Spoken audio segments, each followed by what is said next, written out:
Like అక్కర్లేదు, subscribe అక్కర్లేదు. మీరిచ్చే కామెంట్ మాకు చాలా ముఖ్యం. దయచేసి కామెంట్ చేయండి. 2029లో వైఎస్ జగన్మోహన్ రెడ్డి రెండోసారి పాదయాత్ర ముఖ్యమంత్రి అయ్యే అవకాశాలు ఎంత శాతం ఉన్నాయి? ఏ 100%, బి 50%. రాష్ట్ర రాజకీయాల్లో ఇటీవల చోటు చేసుకున్న పరిణామాలు, ముఖ్యంగా నందమూరి కుటుంబం వారసుడు దేవాంశ్ రాజకీయ రంగ ప్రవేశం చేయబోతున్నారనే ఊహాగానాలు రాజకీయ వాతావరణాన్ని ఒక్కసారిగా వేడెక్కించాయి. ఈ నేపథ్యంలో రెండు వర్గాల మధ్య జరిగిన మాటల యుద్ధం రాష్ట్ర ప్రజలను ఉత్కంఠతకు గురిచేశాయి. మొదటిగా దివంగత ముఖ్యమంత్రి నందమూరి తారక రామారావు గారి సతీమణి లక్ష్మీపార్వతి గారు తీవ్రస్థాయిలో స్పందించారు. దేవాంశ్ రాజకీయాల్లోకి రావడం ఏమిటి? అసలు వారికి అర్హత ఎక్కడిది? కేవలం వారసత్వం ఉంటే సరిపోతుందా? ప్రజలకు సేవ చేయాలనే తపన, రాజకీయాలపై అవగాహన ఉండాలి కదా.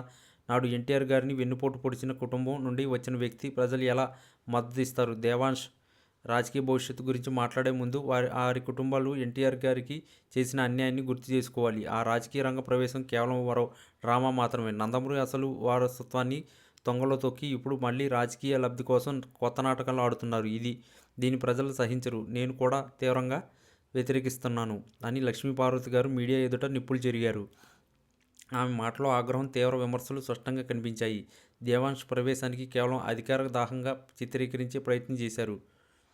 లక్ష్మీపార్వతి గారి ఆరోపణలు మీడియాలో పెద్దగా ఎత్తున చర్చకు దారితీసిన కొన్ని గంటల్లోనే నారా భువనేశ్వర్ గారు హుందాగా, ధీటుగా స్పందించేందుకు ఒక లైవ్ ప్రెస్ మీట్ పెట్టి ఏర్పాటు చేశారు. ఈ ప్రెస్ మీట్లో ఆమె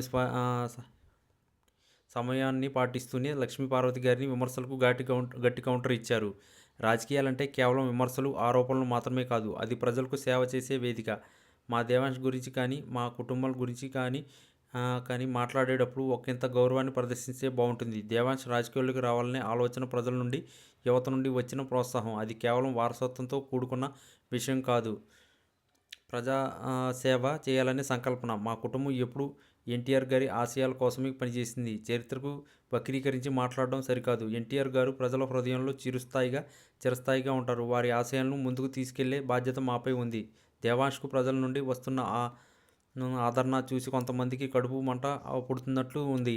రాజకీయాలు అంటే వ్యక్తిగత దోషణలు కాదని, నిర్మాణాత్మక విమర్శలు, అభివృద్ధి గురించి మాట్లాడాలని లక్ష్మీపార్వతి గారికి గుర్తు చేయాలనుకుంటున్నాను. మా కుటుంబం ఎవరికీ అన్యాయం చేయలేదు, చేయబోదు.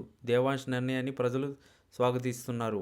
ఆ మద్దతుతోనే మేము ముందుకు వెళ్తాం అని భువనేశ్వరి గారు గట్టిగా స్పష్టంగా సమాధానం ఇచ్చారు.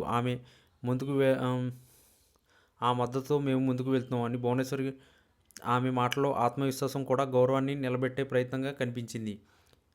ఈ రెండు ప్రకటనల అనంతరం రాష్ట్ర రాజకీయాల్లో దేవాంశ్ అంశం మరింత కీలకంగా మారింది. పార్వతి గారి తీవ్ర ఆరోపణలు, దానికి భువనేశ్వర్ గారి ధీటైన సమాధానం రాజకీయ వర్గాల్లో, ప్రజల్లో పెద్ద చర్చకు తెరలేపింది. ఆ మాటల యుద్ధం దేవాంశ్ రాజకీయ ప్రవేశానికి మరింత హైప్ తీసుకురావడం మాత్రం ఖాయం. ఈ వీడియో కనుక మీకు నచ్చినట్లయితే please like, share and subscribe channel.